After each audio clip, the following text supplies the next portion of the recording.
Hari Om. All of you. Hari Om.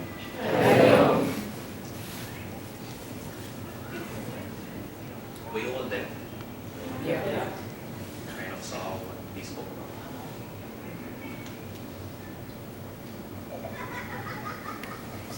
So you all see, that thing totally threw me off. That's how I start. And now I have to start midway. So you all have been studying the Mahabharata, is that right? How much have you studied?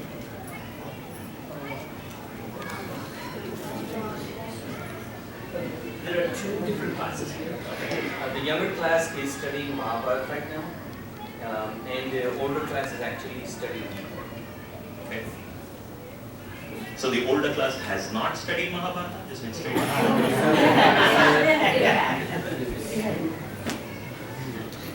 Okay, maybe that's a good place to start. Let's do that.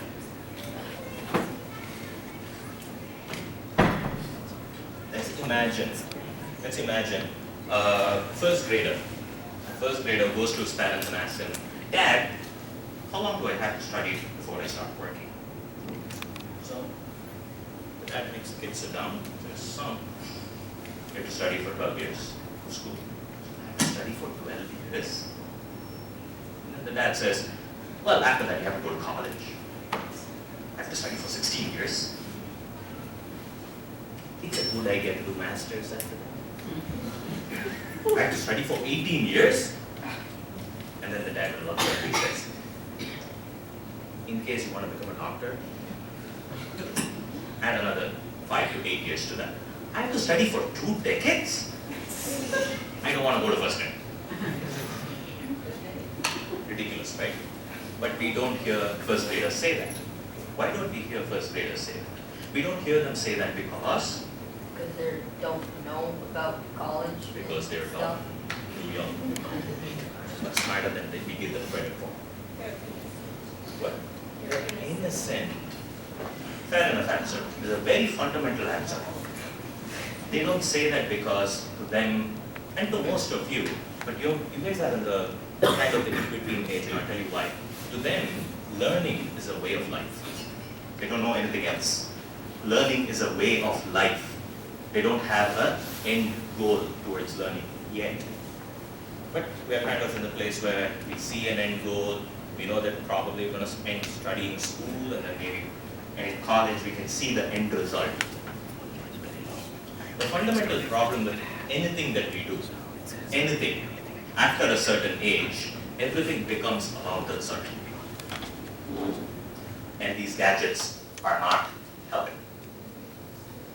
By virtue of putting information into our hands, it enables us to think that we can get things instantaneously. Collectively, we have become a FedEx generation. We like to click on the buy button by choosing ship overnight. With respect to everything, it's got to be now, today, immediately. And that's collectively kind of, there's a problem about it.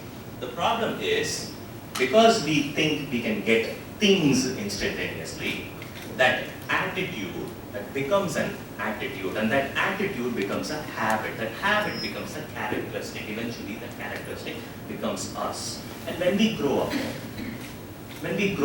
and we face real life problems, like being in love, like a job, things that cannot happen instantaneously, the magic position that we want, that guy you want to be with, that magic house we want to buy, does not happen instantaneously. It takes time, it takes effort, it takes hunting, it takes failing a number of times. And it is so frustrating because all throughout our childhood, we've been brought up to believe that we can get things instantaneously. And some of our parents do that. They do that because they did not get things instantaneously. They at least want to enable us to get things instantaneously. And it creates an attitude. And that attitude is going to be a huge problem. Fortunately, actually this habit is coupled with another problem, which is an even bigger problem. We are not only a FedEx generation, we are also a Walmart generation, which says not only can you get things instantaneously, but if you don't like it, you have the choice of returning it in 90 days. Bigger problem. And one day,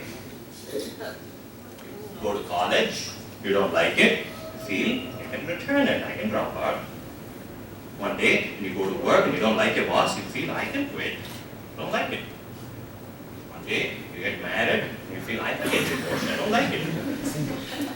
Sure, but it starts, believe me, it starts. It does not start with the big things. Attitude always starts with the small things. And it becomes a habit in the big things. Always. Very fundamental.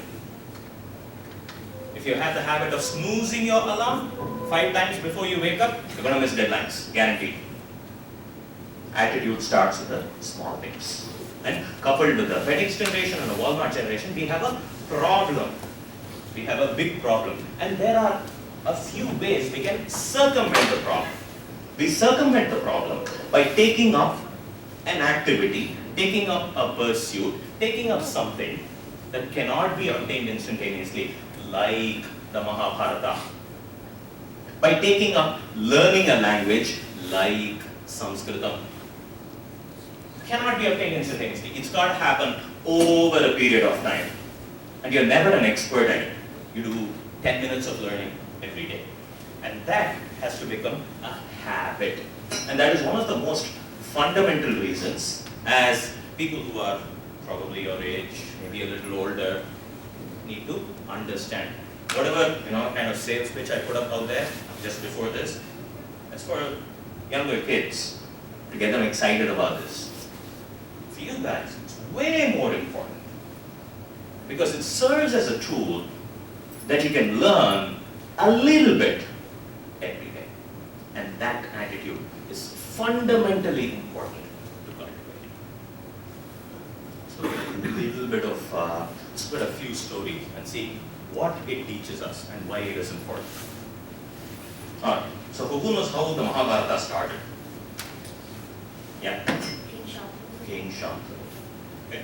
There was once this king called Shantanu, and this king was walking by the Ganges river. He was just walking. And while he was walking, he saw this extraordinarily beautiful woman. Incredibly beautiful, amazing, wonderful. Wow, kind of woman. He saw her, he walked up to her and said, I don't know who you are. I don't know where you're from, but please marry me. So what did Shantanu not do? Okay, so this is a fundamental problem all of us face. We all have a state of reality where we are right now, and we want to be in a state of desire. Okay, watch this, because I'm going to physically represent this. It's that important. It's that the difference is that much. We are in a state of reality always.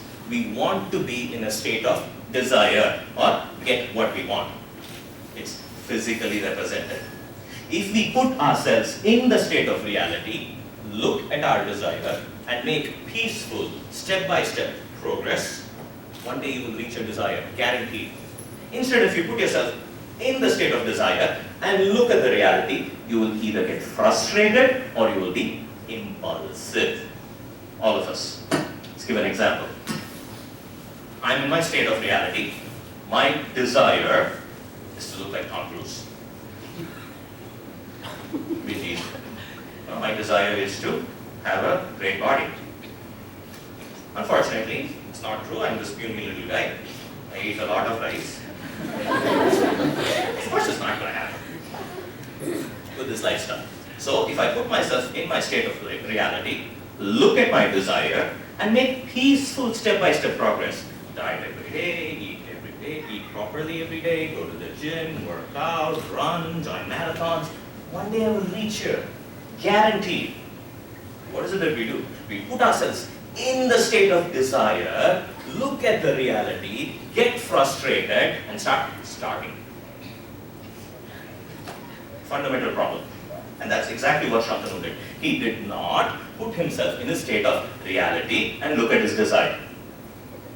He saw Ganga and said, please marry me. So Ganga turned around and said, oh king, I will marry you. That was easy. But she also said, but I have a condition. Shantanu asked, what condition? Ganga said, I will be a faithful wife. I will discharge my duties. But whatever I do, my actions, you will not question. No matter what I do, you will not question my actions. And you should never, ever ask me who I am or where I'm from. What is this? Whatever she'll do, she'll do. Do not ask any questions. Don't ask where she is, where she's from, who she is, who will agree to this. But Shantanu was in love. He said, marry me. He said, okay, whatever, fine, marry me. Agreeing, he did not put himself in a state of reality, look at his desire and said, why is she making such conditions? What am I walking into? Is it going to be a big problem later? Nothing, marry me. And they got married. After about a year, they had a baby. Ganga took the baby, the newborn, walked over to the Ganges river, dropped the baby in the river. The baby drowned and died. Shantanu watched this and he was horrified, aghast, miserable. He didn't believe what he just saw. He wanted to run to Ganga, shake her up and ask her, what did you just do? But he did not ask. Why did he not ask?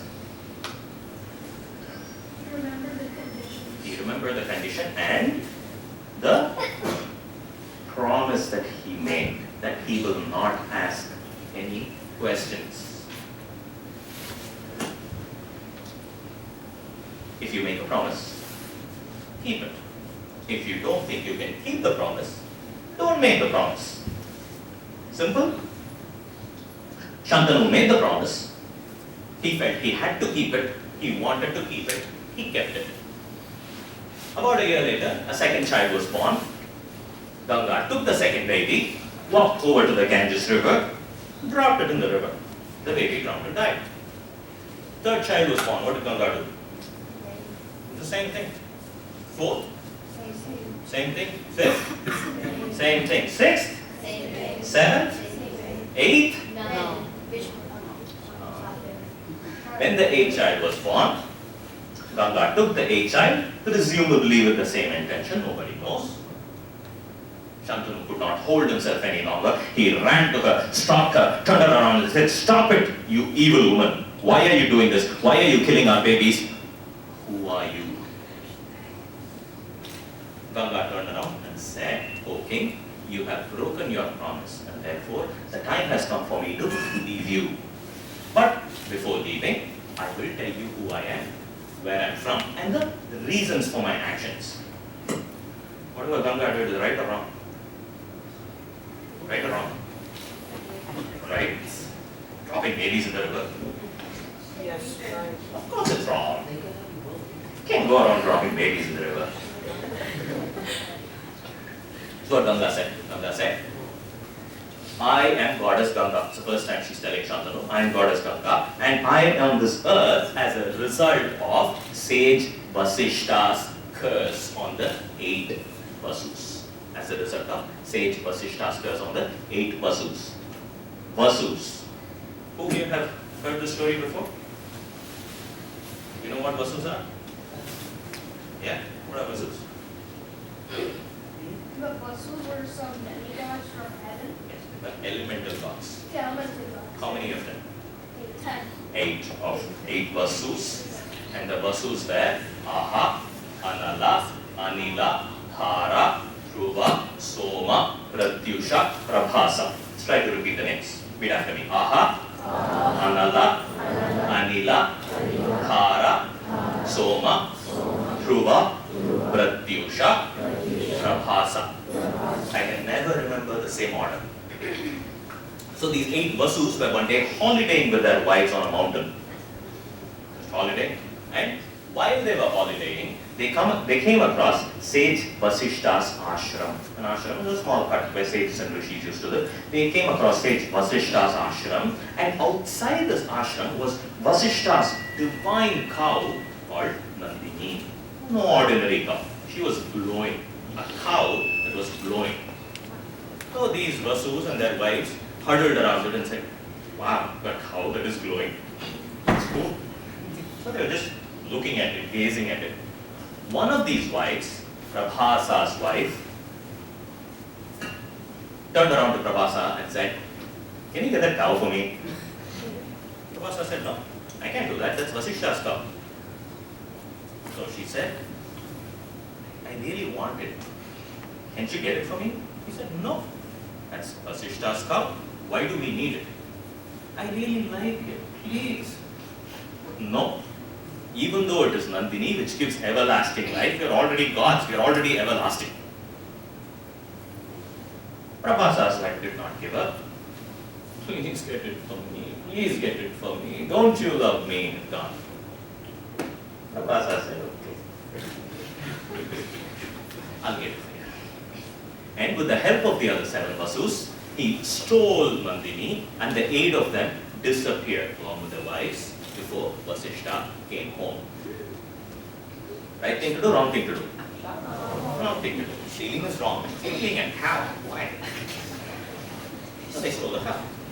Vasishta came back, and he was this super sage. Sages are all great, but he was like a super sage. So he had this, super sage. He had this divine vision. He closed his eyes. He found Nandini missing. So he closed his eyes. Immediately found out all that had happened. And he felt, you Vasus, you are gods, demigods. You have everlasting life. Why would you go steal a cow? You're behaving in such petty ways, like human beings. I curse that you go be born as human beings. Why is this a curse? Being born as people like us. Why? Yeah? It's like if you're a human, then you have like all these desires and pains, stuff like that. Like you believe desires are a problem. And that's kind of Who believes desires are a problem? Seriously. Come on, not because they are sitting here. Seriously. You really believe desires are a problem? They are no problems. Because you have a What? Well, they're What? reasonably bad. What? They're reasonably bad. What, desires? Yeah. Why? To a certain degree, if you want What? I had the desire to get an iPad. I got myself an iPad. I love it. To a certain degree, they are. I mean, like, See, now it gets confusing. Absolutely nothing wrong with desires. And desire, the funda that desire is the root cause of evil, comes from an even more fundamental concept. We'll come to that in a little bit. And if we understand that, we'll be able to understand why they keep saying desires are bad. For a god, this curse is bad because for a god who enjoys all conveniences, to be born as human being is torture because gods don't have to Work. They don't have to face hardship. What's a hardship? Shoveling snow, going to school, doing homework, growing up, sweating. Really, like none of this. It's awesome. No having to move. Nothing. Get hungry, eat, feel bloated. None of it. They can just be. And that is awesome. And for a god to come here and be a human being and undergo all this is torture. So the Vasus realized that they had been cursed and they had been dealt with the most severe curse, which is to be born as a human being. They ran to sage Vasishta, fell at his feet and said, here is Nandini, take her back, please don't give us this curse, any other curse is okay, not this curse, please. But Vasishta said, I am sorry, the curse has been said. It has escaped my mouth. I have said it. I cannot take it back.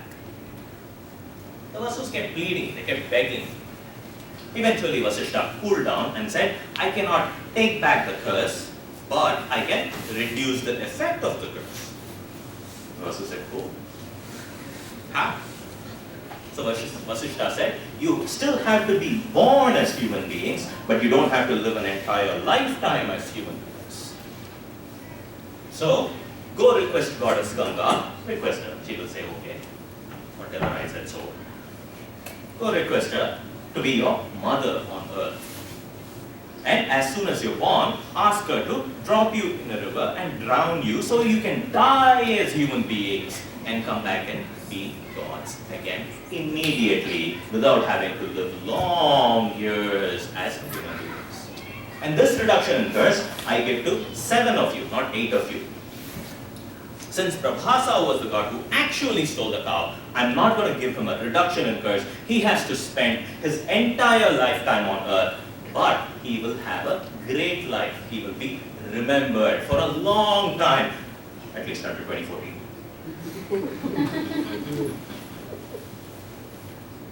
So the Vasus were happy. They requested Goddess Ganga. Ganga came down, married Shantanu to carry out this task. What do we learn from this? What do we learn from this? Don't steal cows. Don't steal cows. Don't steal, period.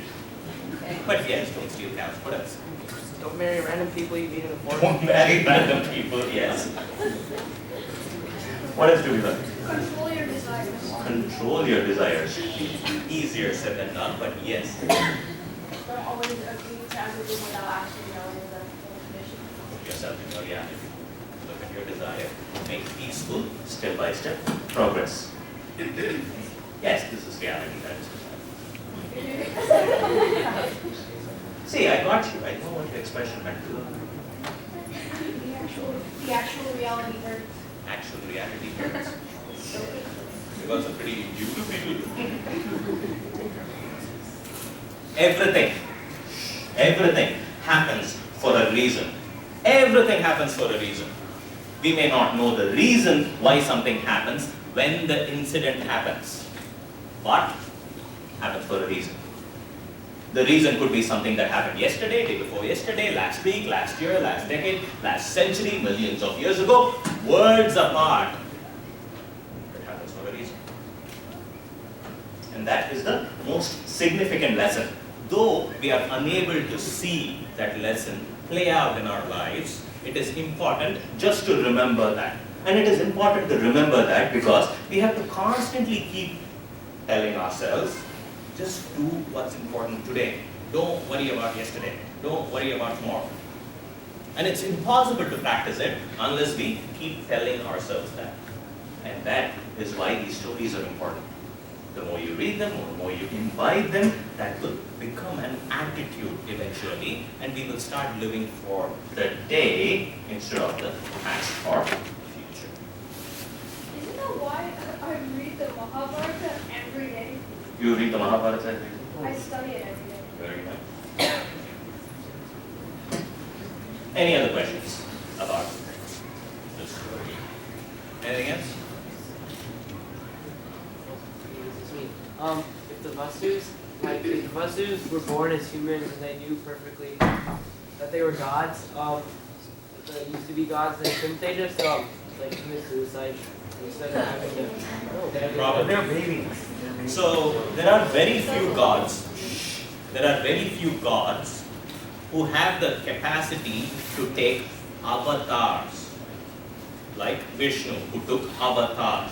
There are very few gods who have the capacity. They're like high up on the food chain, like super gods. There are very few gods who have the capacity to take avatars, and by virtue of taking an avatar, they can assume the godly quality at will.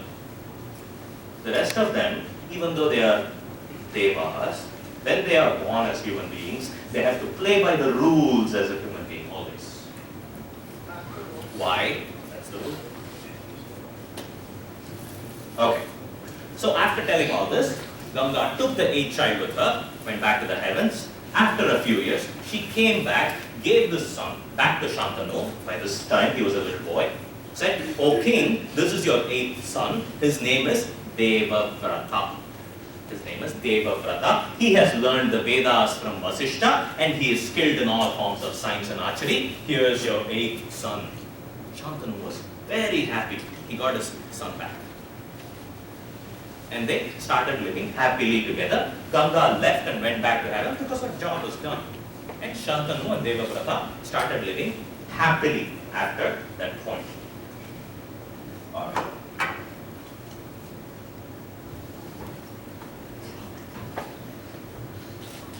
What's this?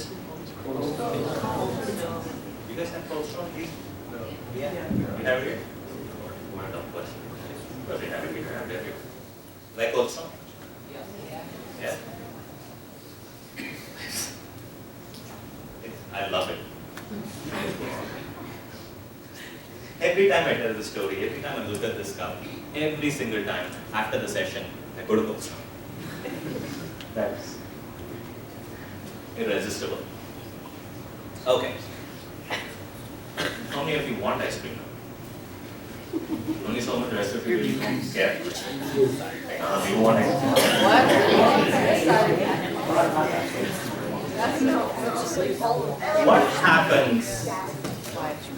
What happens when you see this ice cream cup? You think of ice cream. A desire gets formed in your head. Supposedly bad. It makes you perform an action, which is drive to go slow. Stand in line, buy it. Can't drive, pester somebody to drive. Go to Cold Stone, stand in line, buy the ice cream, enjoy the result, and suffer the consequence.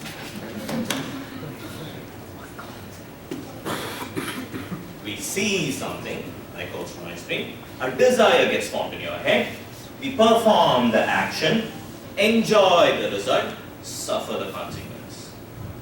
Sight, desire, action, result, consequence. Sight, desire, action, result, consequence. There are only 5 ways something can enter your head, any of our head. You have to see something, or hear something, or smell something, or taste something, or touch something. Sight, smell, taste, sound, touch. Why do you go to the temple? Why do you go to the temple? I know parents tell you to go to the temple, but why do you go to the temple? Any reason is a good reason. Like honest reason, right? My dad makes me. Yes. Why do you go to the temple? Praise the Lord. To praise the Lord. Why do you go to the temple? Why do you go to the temple? Do you go to the temple? I Why? To pray, To pray. study well. Start with that. Anybody else? Why? Because your parents force you to go to the temple. Anybody else? To get prasad. To get prasad, to eat decent food. I like that. Anybody else? Yes. For the food. For the food, yes. Anybody else? Why do you go to the temple? Eat. Because I can. Because you can. Just because. You know, you guys attend classes here, right, in Chinmaya? And they tell you a lot of concepts. They tell you concepts like focused mind, vigilant mind, quiet mind. What do they tell you? Any of that? What do they teach you? About God and mind and how to achieve God and slokas and concepts. So those are all kind of really far away. It's very difficult to really understand what they mean, and some of the times we don't know why we do what we do. It is not God's limitation that we have to undergo this process. It is our limitation that we have been given only 5 tools to get anything into our head. The tools are sight, smell, taste, sound, touch. So we go to a temple to see those idols, to hear the prayers, to smell the flowers, to touch and taste the prasad. It is our limitation that we have to do that. And why do we have to do that? Because guaranteed, one day, I guarantee you, you will face problems. For being politically correct. You will face so many problems. You'll feel like you've been thrown under the bus every day. You'll feel horrible. And at that time, you'll want a way out. And that time, that moment of choice, you're going to have to turn to something that you can relate to, that you have experienced in the past. If one of you ever becomes a baseball player, and your job is to hit a home run, if you never knew what a baseball bat felt like, if you never knew what a baseball felt like, if you have never ever seen a home run in your life, if you have never practiced, if you have never seen it on HD screen, you might be able to hit a home run. It's only after going through all those steps, which are building blocks, that one day, when you are in that situation where a home run is important, you can actually do it. And you will face a situation where God will become important. Nobody else you can turn to, and you will turn to. Really, really important time. And at that time, you need to have those building blocks already ready. You know the slokas, you've been to the temple, you kind of know the direction where it is. And at that time, it will be easy to run there, because you won't have time to think.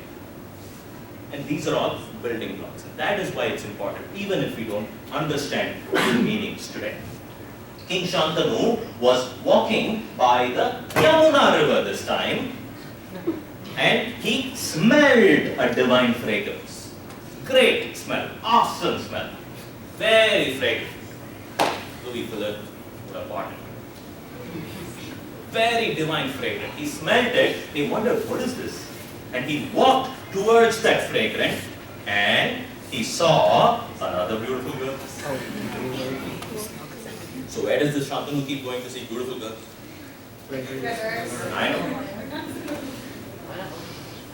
So he saw another beautiful girl, and this time Shantanu was a little clever. Shantanu was a little clever. He saw this beautiful girl, he walked up to her and said, "Who are you?" And this girl turned around and said, "I am Satyavati, daughter of the chief of fishermen in the area." Shantanu, a little more clever. Said, "Okay, I want to talk to your father." Satyavati said, "Sure." So Shantanu went and spoke to Satyavati's father, the chief of fishermen. Shantanu met and met Satyavati's father. Satyavati's father saw the king, King Shantanu, welcomed him and said, "Oh king, you've come to my house, please sit down. What can I do for you?" Shantanu said, "Oh chief, you have a very special daughter." And the chief said, "Yes, I know. What can I do for you?" He said, "I want to marry her." And the chief said, "King, my daughter is indeed a special woman, and you are no doubt a worthy groom. You are no doubt a worthy groom, you're the king. But I have a concern." The king asked, "What?" He said, "If my daughter marries you, you're the king, she will become the queen." It's kind of obvious. But the children born to the two of you can never become the next king of Hastinapura, because you already have a son called Devavrata, whom you have already announced that he will become the next king. That's my concern, and my condition is that you should promise, if you marry my daughter, and when you have children, that the children born to you and my daughter will become the next king of Hastinapura, and Devavrata should not become the next king of Hastinapura." Shantanu said, "No, how can I do that? He's my son. I like him. He's a nice guy. I can't do that to him." So Shantanu said, "No, no deal." And he walked away. But, still thinking of ice cream? Yeah. No. I am. Once a desire enters your head, it is impossible to put it away. That is why they are bad. Not because desires are bad, It is the feeling that you have to have it is what is bad. Desires are not bad if you're able to let go of them as easy as you get them. I did want this. But if I could not afford it, or if I could not get to it on time, or if it's sold out, I feel, that is what is bad. And inherently, desires make us do that. Shantanu could not forget Satyavati. He was in misery all the time. He used to sit alone and brood. He was in love. He could not take Satyavati out of his head. And Devavrata, everybody noticed this. Devavrata also noticed this. And he went to his father and asked, Dad, what's wrong? You've been sitting alone all the time. You don't come horse riding with me. You don't even rule the kingdom. What happened? How was Shantanu going to say, I like this girl? He didn't really say. So he said nothing, just leave me alone. But Devavrata was sure that something was wrong. So he decided to investigate. He went and spoke to Shantanu's charioteer and asked, where did my dad go last? Where did the king go? And the charioteer said, I took him to this chief of fishermen. He met the chief of fishermen, and ever since he came out, I don't know what they spoke, but ever since he came out, he's been like this. So Devavrata said, take me there. And the charioteer took Devavrata to the chief of fishermen. Devavrata approached the chief of fishermen. The chief of fishermen welcomed Devavrata, the prince. And Devavrata asked, what happened between my dad and you? What did you guys speak? And this chief of fishermen was honest. He said, yes, your dad did come here and he wanted to marry my daughter, but this was my condition. I wanted, the children wanted the two of them to become the next king of Hastinapura. I'm sorry, but I said the condition was that you cannot become the next king of Hastinapura. That's the truth. Devavrata immediately said, is that it? No problem. The children born to the two of them can become the next king of Hastinapura. A kingdom, or being a king, is not more important to me than my dad's happiness. And he said, I make that promise that I will never become the next king of Hastinapura. Cool, pretty unselfish, right? Right?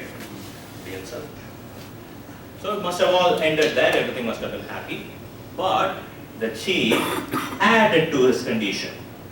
He said, that's pretty cool, that's really good, nobody would ever say this, and you have, and I have no doubts that you will keep up your word, but one day, Devavrata, you will get married. One day, you will have children, and your children may feel wrong. Your children may feel that their father, which is you, must have been the right king of Hastinapura, the rightful king of Hastinapura. They may feel wrong, and they may come after the kingdom and kill the children born to Satyavati and Shantanu. You are so powerful. You have learned Vedas and Warcraft from Vasishtha in the heavens. God knows who. Your children are bound to be just as powerful as you. They will come after the kingdom, and the children born to Shantanu and Satyavati might be in danger. That is my concern. Devavrata immediately said, he put up his hands and said, in that case, I make another solemn promise. I will never get married and therefore never have children. I take the promise that I will live an eternal life, as long as I live, a life of bachelorhood. I will never get married and therefore never have children, therefore you don't have to worry. All I want is my father to be happy. And the minute he said that, gods appeared on the sky, showered flowers on Devavrata, and cried out, Bhishma, Bhishma, Bhishma. The word Bhishma means terrible. It refers to someone who has taken an impossible vow or promise and lives up to it. Why did Devavrata do this? Why did he do it? For his father's happiness. For his father's happiness. Why did he do it? He cared about the kingdom. He cared about his dad. Yeah, he does. He didn't care about the kingdom, but he just wanted to protect it. He cared so much about his father's happiness. If his father wanted to be married to this girl and be happy, that's what he cared about. He did it because he wanted his father to be happy. Have you ever seen newborn children? Babies? Yeah. Yes? No? Yes? No? Never? Okay, how many of you have seen newborn children? None of you have seen newborn children? Seriously? Okay. How big are they? That's it. They're about so big. The only thing newborn babies can do is maybe wiggle their feet, maybe their legs, maybe move their hands, legs, cry. They go wham, they fetch milk, and they go to sleep, and they poop, and they wake up, and they go wham again. All they can do over and over and over again. So you guys are too young, obviously, to have children. You obviously have children. They eat every few hours, like throughout the day and night. So you gotta wake up, feed them, and go to sleep. And in a few hours they'll start crying again. Wake up, take care of them again, go to sleep. Kind of can't sleep every time you can in between. I don't know how they do it. Who takes care of us? Who took care of us? Just that big. Parents did. And of course it's their duty, no question about it. Did they have to do it? No, but it's kind of, parental instinct. They can't really hold that up against us and blackmail us. Sure, never do that. Of course. But that's what they did. Regardless of what they expect out of us, they did it. They still did the job. They still did what it took when we were helpless. Now, I'm pretty sure, I'll tell this to you with them in the room, I'm pretty sure that they don't really expect us to go out, put up our hands and say we will never get married. No. Pretty sure they will never expect that. No. All they expect is sometimes eat vegetables, just go okay. Sometimes just do your homework today, say okay. And that's all they expect. And it's kind of an easy thing to do. And because they did this to us, it's our job to do a few things. Now all of us wear hats, children and parents alike. All of us wear hats. We had a hat for being a student, we had a hat called working somewhere, being a manager, a doctor, a lawyer, an engineer, scientist, homeowner, hat called car owner, hat called multiple homeowners, hat called landlord, a hat called multiple car owners, a hat called a millionaire, all those hats. And underneath all those hats is a hat called being a child. And to your parent, no matter how old you are, to your parent, they want to see you wearing that hat.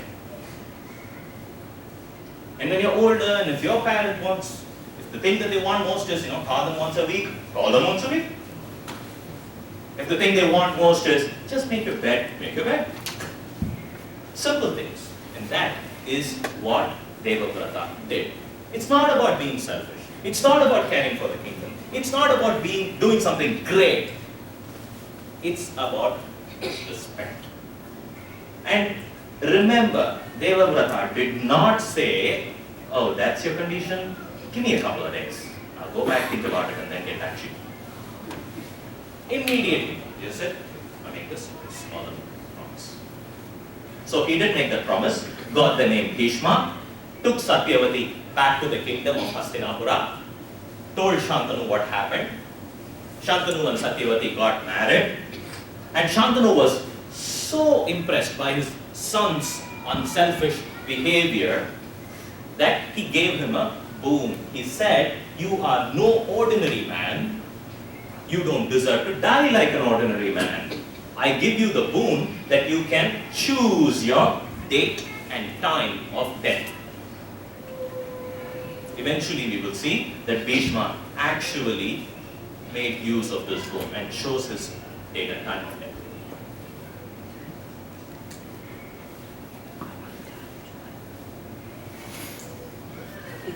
About 5 minutes. Much time do we have? Okay, let's cover this pretty quickly.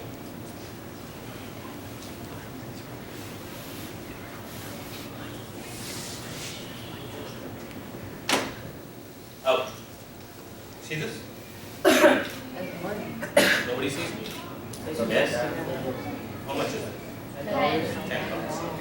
Alright, let's get an example. Can somebody help me out? What's your name?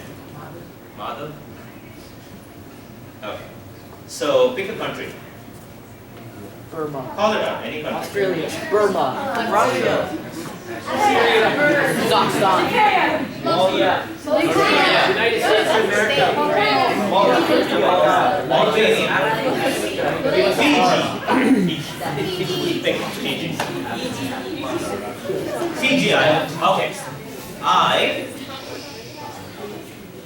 I got a job in Fiji. Really excited. I can escape from this weather and go to Fiji. Presumably great. So I'm in a hurry, I pack my bags, I'm going to leave, go to the airport, I'm really late. For some reason I had this $10 bill in my hand. I decide to put it back inside and rush to the airport because I had too many luggages to carry. I do put it in my pocket and I go to Fiji. I'm already gone.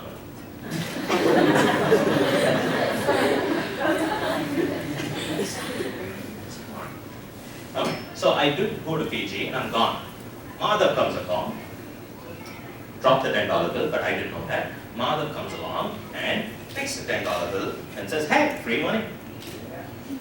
Check if it's counterfeit. And he puts it in his pocket. You should put your hands up, right? So he's the guy who gets the $10. I'm going to get it back pretty soon. See, I thought the story out pretty well. So he put the $10 in his pocket. Do you like ice cream? He likes ice cream. He goes over to an ice cream parlor and to the shopkeeper, he gives a $10 bill. Oh, I see what And he gets a big bowl of ice cream for $10. You need a bowl, okay. He's like a method actor. Alright, so he gets the $10 ice cream. That's how you eat ice cream, seriously. So he enjoys $10 worth of ice cream and are you happy? Pretty happy. He's pretty happy. Whose money? Yours. My money? Sure? Okay, yes, I did. It came from my wallet. So whose money? Yours. My money. Who enjoyed the ice cream? Madhav did. Law of the universe says, Madhav gets a +1 score, I get a minus. I get a +1 score, Madhav gets a -1 score. Because it is my money, I get a +1 score. He enjoyed it, he gets a -1. Law of the universe says that the score has to be evened out, always, and it will make sure that the score is evened out. So how is this evened out? So maybe in his next lifetime, he's born, he grows up, he buys a house. You like coffee? You like coffee? So he makes a cup of coffee every day in the morning before going to work, adds some sugar, drinks it, but maybe spills some sugar, and he goes to work, and maybe Sriram, which is me, is born as an ant in that house. And I wake up every morning, I smell sugar, I trot to the kitchen slowly, go off the table, sugar. I smell it, it is sugar, and I eat a little bit of sugar, and my lunch is done. And I do this every day over and over again until the score is even out. Madhav ate ice cream with Sriram's money, Sriram the ant, ate Madhav's sugar, score is even out. Okay, that was pretty simple. Why don't I get somebody else to help me? One of you. Oh, what's your name? I was rich, Navya. Alright, so same example, pick another country. Japan. Go with Navya. Okay, Japan. Same example, same scenario. Too many luggages in my hand, I put the money in my pocket, which I really did not, I'm gone to Japan. Navya does not know me, she cannot PayPal it to me, she picked up the money. Take it around. And she says, oh, free money. But Navya says, but it is not my money. What? Just say it's not my money. It's not my money. It's not. It's not my money. And he says, okay, I'm going to do something good with it. Okay, do something good. Not like me. So she finds a homeless guy. Okay, finds a homeless guy. She finds a homeless guy and goes to him and buys him lunch. He has to buy it from a shopkeeper. And buys him lunch. Here's your food. Yay. And the homeless guy is happy. Whose money? My money. Nothing has changed. Who enjoyed the benefit? Me. The homeless guy. Law of the universe says, I still get a +1 score. Homeless guy gets a -1 score. What? And in between, because Navya did a good act, she gets a +0.5. But she got a 0.5 for nothing. Just by being good. But the law of the universe still says the score still has to be evened out. So how does this happen? +1, -1.5, too complicated. So maybe in the next lifetime, the homeless guy is born as a tiger. And he's in the jungle, ready to eat his lunch, which is maybe a deer. And maybe I am born as a lion in the same jungle. And I smell it, I come to the tiger and tribal bow, and I take the lunch and eat it. Homeless guy ate lunch with Sriram's money. Sriram the lion took away homeless guy, the tiger's lunch back.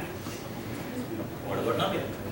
So maybe unable to finish the entire lunch, I leave a portion of it and go away, and Navya is born as a jackal in the same jungle. And she comes along and says, hey, free lunch. And she enjoys the benefit of the free lunch, which is the result of a good act that she got by her 0.5 benefit. This law of the universe is called the law of karma. This is the law of karma. Remember, most importantly, remember, the law of karma is to exist within this universe or within these worlds, not an escape, not to attain nirvana. It works within the universe. You do all kinds of great things, next lifetime you'll be born incredibly gifted. All kinds of bad things will come back and bite you. Maybe not in this lifetime, but in some lifetime. There's a story that goes along with this, but we are out of time, but I'll stop here. I do this very regularly on YouTube. I have a Twitter handle. All this is available in my website called gurukula.com, www.gurukula.com. Check it out. There are audio sessions, video sessions, comic books. Books are available outside. You can get it. The books are $10 each. You can download comic books on your iPad. There will be podcasts, audios, all that stuff. So there will be stories, there will be concepts that come along with it, and why they are really important to us. If I want to follow you on Twitter, Actually, let's do this. We'll get you all the information. I would actually say that not just follow, but if you have questions, channel through your teachers, at least, or through your parents, so you can post the questions and go on. If I may, all of you, you are in the Gurukula Parampara, so thank him as a group, and then please, if you have any questions, you can always follow the Sriram. Thank you so much. Dhanyavad.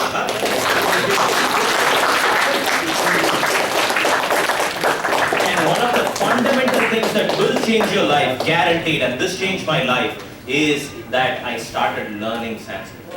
It completely changed my life, believe me, as innocuous as it sounds. Thank you so much.